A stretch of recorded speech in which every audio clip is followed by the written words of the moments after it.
আপনারা জানেন একটা মোবাইল ফোনের ট্যাক্স 25,000 টাকা, আর 10,000 টাকা, 15,000 টাকা, তিনটা ফাইজলামি মারান। একটা মোবাইলের ট্যাক্সের দাম 25,000 টাকা। হ্যাঁ, একটা মোবাইলের দাম কত? প্রবাসীরা বছরকে বছর কষ্ট করে হাসি খুশি আনন্দ নিয়ে দেশে যায় দুই একটা মোবাইল নিয়ে, আর সেইগুলো আপনারা সব কিছু খুলে রেখে দেন। প্রত্যেকের মার জন্য, পরিবারের জন্য দুই একটা মোবাইল নেয়, আর আপনি সেই মোবাইলগুলো হাতায় হাতায় সব কিছু নিয়ে যেতেছেন। ফাইজলামি ছাইরা দেন, প্রবাসীদেরকে চেতায়েন না। প্রবাসীরা যদি চিন্তা যায়, ঠিক আছে, অস্তিত্ব কিচ্ছু থাকবে না, সব কিছু বন্ধ হয়ে যাইব। ওই ভাইয়ের কথা শুনুন, ভাই কি বলে।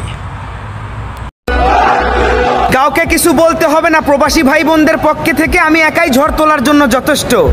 আপনারা শুধু আমার পাশে থাকেন।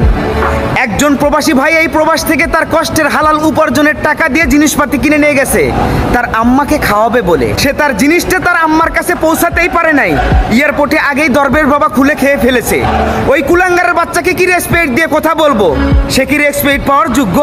প্রবাসীদের কষ্টের উপার্জনের টাকার জিনিসপাতি যারা চুরি করে ভোগ করতেছে তারা কখনো মানুষের বাচ্চা হতে পারে না। আমার প্রিয় দেশের মানুষের কাছে একটা আর্জি, আমাদের দেশের জন্য প্রবাসীদের অবদান বেশি নাকি ওই এয়ারপোর্টে বসে থাকা কয়েকজন কুলাঙ্গারের অবদান বেশি?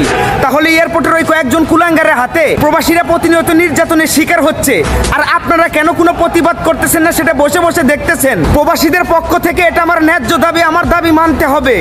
আগামীতে প্রবাসীদের জন্য এয়ারপোর্টটা ঠিক রেল স্টেশনে ন্যায় করে দিতে হবে। আমাদের ইচ্ছে মতো আমরা উঠবো, নামবো, যাবো, আসবো। কোনো কুলাঙ্গারের বাচ্চা যেন আমাদের ব্যাগ চেকিং করতে না আসে।